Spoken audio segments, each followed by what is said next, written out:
The Bear and the Piano by David Litchfield.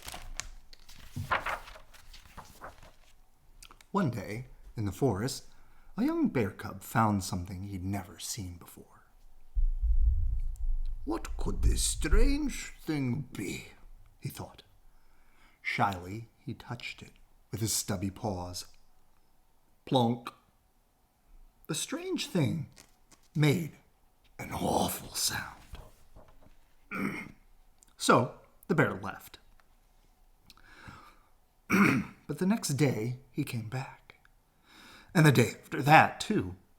And for days and weeks and months and years. Until, eventually, the sounds that came from the strange thing were beautiful. And the bear had grown big and strong and grisly. When the bear played, he felt so happy. The sounds took him away from the forest, and he dreamed of strange and wonderful lands. It wasn't long before the other bears in the forest were drawn to the clearing. Every night, a crowd gathered to listen to the magical melodies coming from the bear and the strange thing. Then, one night, a girl and her father came across the clearing.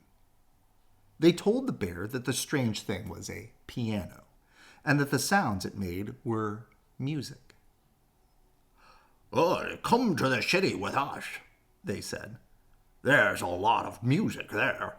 You can play grand pianos in front of hundreds of people and hear sounds so beautiful they will make your fur stand on end." I was being that guy.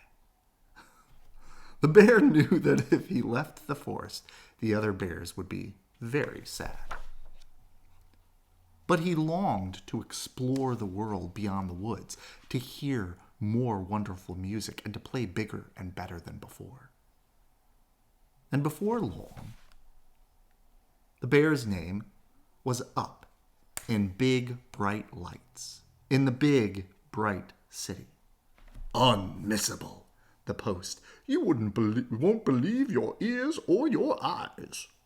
The bear and the piano. He played sold-out concerts in giant theaters. Every night he performed with such passion and such grace, to wild applause and standing ovations and huge admiration. The bear recorded albums that went platinum. He was interviewed for magazines. He won awards. He met new people every day and created headlines everywhere he went. "Piano playing bear's a real smash. Pause for thought. Bear's world tour. Aloud." The bear and the piano. The city was everything he had hoped it would be. But deep down, something tugged at the bear's heart. He had fame and awards and all the music in the world, but he missed the forest. He missed his old friends.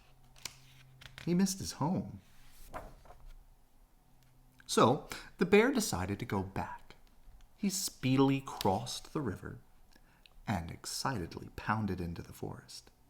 He couldn't wait to tell his friends about his time in the city.